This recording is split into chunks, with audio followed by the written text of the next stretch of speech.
एक मिनट जसप्रीत जाओ ना। अभी हम लोग भिलाई के सूर्या मॉल के पास खड़े हैं। यहाँ पर अवैध कब्जा की बात आई थी कल रात में, रोड पे कब्जा करके लगाया था। अब यहाँ पे नाप कर रहे हैं। ये रोड जो MR रोड है, जो कि जिसकी चौड़ाई 100 फीट है, मैंने डिवाइडर से 100 फीट का रोड है। डिवाइडर से दोनों साइड 50-50 फीट होना चाहिए। उसको नाप कर रहे हैं हम लोग अभी। ये यहाँ पे 16 फीट आ रहा है और ये 16 के बाद में ये 6 फीट 22 फीट ये हुआ। तो आगे ले लो ना, सीधा यहाँ तक ले लो।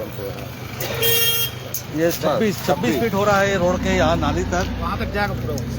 हाँ आगे ले लो। जाएगा लगता है सर। हाँ। ये जिस प्रकार से मॉल वाले लोग अवैध वसूली करते हैं पार्किंग के नाम से, कब्जा करके भी रखो। ये 32 फीट हुआ यहाँ पर। यहाँ तक है। ये देखिए 16 फीट का निशान है। ये 16 फीट उधर और 16 फीट, ये 32 फीट हुआ। और ये आगे तक ये 50 फीट, जो ये बाउंड्री तक 50 फीट आना चाहिए।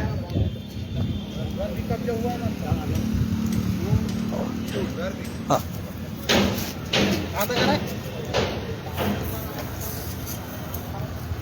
हाँ, ये 16 फीट यहाँ पर 48 फीट और 2 फीट डिवाइडर के बीच से बन लेना था। तो डिवाइडर के बीच से ये बाउंड्री है इनकी, सूर्या मॉल की बाउंड्री यहाँ तक आती है।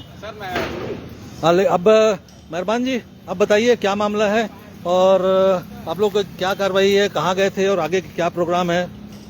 कल रात को मैं अपनी फैमिली के साथ मॉल आया था, तो मैंने देखा कि यहाँ पे पाइप्स लगे हुए थे और ये मैंने फोटो भी खींची है, इसमें फोटो भी है, ठीक है।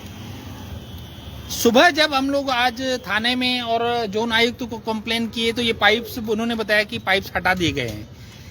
ये पहले हमारी जानकारी के अनुसार पहले MR 24 रोड था, 100 फीट इसकी चौड़ाई है।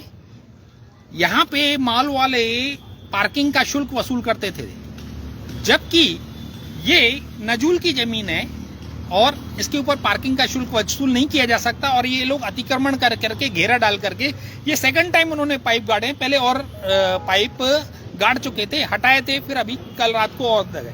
ये मॉल प्रबंधन बार बार ऐसी हरकतें करते रहता है और नजूल की जमीन पर पार्किंग व्यवस्था दे करके पैसे वसूल करता है। क्या नजूल विभाग ने उनको अधिकृत किया? नहीं। तो अवैध वसूली होती है। जब हमारी जानकारी में कल रात को आया तो हम लोग सुबह स्मृति नगर थाने भी गए, वहां पे हम लोगों ने लिखित शिकायत दी और नजूल विभाग के पास भी हम लोग इसको जा रहे हैं। डिवाइडर से लेकर आप डिवाइडर से 50 फीट उस तरफ 50 फीट इस तरफ नाप लीजिए। 100 फीट का रोड होना चाहिए। इसका लेआउट मेरे पास है। स्मृति गृह निर्माण सहकारी संस्था का जो लेआउट है उसमें सत्यम शिवम सुंदरम 3 सेक्टर है, ठीक है ना। इस सेक्टर के अंतर्गत ये MR रोड आता है और MR 24, मुझे ध्यान है कि MR 24 ही लिखा हुआ था उस लेआउट में। और इसका साइज जो है वो 50 फीट इस तरफ 50 फीट इस तरफ होना चाहिए। और इसका अतिक्रमण बार बार ये मॉल का प्रबंधन तो करता अभी जिस रोड पर हम खड़े हैं, जो सीमेंटेड रोड है, क्या ये भी अतिक्रमण में आता है?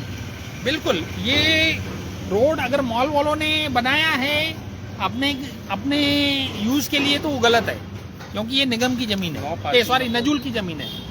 और यहाँ पे आप वाहन रख करके पैसे वसूल नहीं कर सकते। यहाँ पार्किंग, पहले हमने देखा है कि यहाँ पे गाड़ियां पार्किंग के रूप में रखाई जाती थी और पैसे लिए जाते थे, जबकि ये शासकीय जमीन है, नजूल विभाग की जमीन है। आप इसका उपयोग नहीं कर, व्यावसायिक उपयोग नहीं कर सकते। आपने क्या अलॉट करा लिया क्या? नहीं।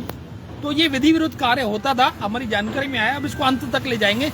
हमारा सबसे पहला उद्देश्य ये है कि अब 100 फीट रोड होना चाहिए। 100 फीट रोड में मतलब 50 फीट इस तरफ 50 फीट उस तरफ, ये हम लोग करवा करके यही छोड़ेंगे। और आम आदमी पार्टी जब भी किसी काम को लेती है तो पूरा अंत तक पहुंचा के ही छोड़ती है। जैसे भी हमने कैमरे में नाप किया, बीच में जो डिवाइडर्स है, डिवाइडर से लेकर की ये बाउंड्री, जो मॉल की बाउंड्री है, यहाँ तक 48 फीट आता है। और 2 फीट हम लोग मान लेते हैं कि डिवाइडर के बीच से नापना चाहिए। तो ये 50 फीट जो होती है, ये मॉल की जो बाउंड्री है यहाँ तक आता है। तो ये जो रोड बनाया गया है, मॉल द्वारा बनाया गया है, किसके द्वारा बनाया गया नहीं मालूम, लेकिन इसमें सामने नो पार्किंग का बोर्ड लगा हुआ है। सामने भी आपको दिखाता हूँ मैं, यहाँ नो पार्किंग लिखा हुआ है। और यहाँ पर जो भी पार्किंग के लिए आते हैं उनसे वसूली की जाती है, जबकि ये नजूल की ज़मीन है और कायदे से यहाँ पर जब पार्किंग हो तो इसमें पैसा नहीं लिया जा सकता। ये शासन किस प्रकार कार्रवाई करता है। बंदी भी की गई है। ये देखिए यहाँ पर भी रस्सी लगाकर घेराबंदी की गई है। ये रस्सी लगा दी गई है झाड़ों में लगाकर, और ये जिस प्रकार से पक्का किया गया है, सीमेंटीकरण किया गया है, ये जरूरी है। डेफिनेटली ये मॉल प्रबंधन द्वारा किया गया है, और इसमें जब भीड़ ज़्यादा रहती है तो यहाँ पे पार्किंग कराकर इससे वसूली की जाती है। अब ये चूंकि आम आदमी पार्टी के संज्ञान में यह मामला आया है, तो हम इस मामले को आखिर तक लेके जाएंगे और ये देखेंगे कि जनता का किसी प्रकार से शोषण ना हो। धन्यवाद।